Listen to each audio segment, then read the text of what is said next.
которые не мусульмане должны знать о пророке Мухаммаде, мир ему и благословение. Надежность. Он был самым правдивым и заслуживающим доверия человеком. Даже неверующие без колебаний оставляли ему свои вещи на хранение. Благодаря этому его стали называть ас-садикуль амин – правдивый, заслуживающий доверия. Прощение.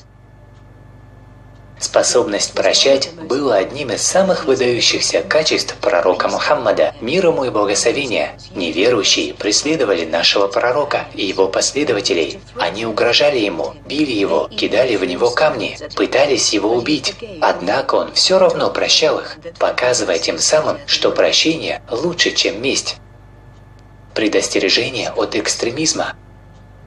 Он выступал против любых форм экстремизма. В исламе не дозволено совершать жестокие и чудовищные акты во имя Аллаха, и такое поведение никогда не станет частью ислама.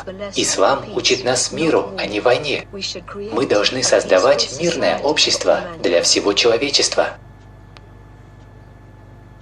Доброта к животным. Наш пророк, мир ему и благословение, был добр и милосерден как к людям, так и к животным. Он учил нас, что мы не должны бить животное, особенно по лицу, поскольку животное не может говорить и не может выразить свою боль. Поэтому мы должны быть всегда добры и милосердны к животным. Трудолюбие и профессиональные навыки. В юношестве наш пророк, мир ему и благословение, зарабатывал на жизнь, работая пастухом. Затем, повзрослев, он начал заниматься торговлей, став успешным купцом. Поэтому можно сказать, что профессией нашего пророка была торговля. Однажды пророка, мир ему и благословение, спросили, какой заработок является наилучшим. Он ответил, тот, что человек заработал трудом своих рук, а также любая дозволенная торговля. Умеренность во всем и социальные реформы. Его жизнь является примером довольства и умеренности. Как мы все знаем, чрезмерность, в чем бы она ни проявлялась, это плохое и опасное качество. Поэтому важно соблюдать во всех делах умеренность. И это то, что мы ясно видим в жизни нашего пророка, мир ему и благословение. Помимо этого, мы должны стремиться к социальной справедливости, так же, как он это делал.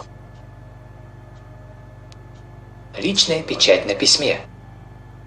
Он пользовался печатью на своем кольце, ставя ее на письма иностранным почетным лицам. Его печать состояла всего из 3 слов – Аллах, Расуль и Мухаммад, что переводится как «Мухаммад, посланник Аллаха». Любящий семьянин.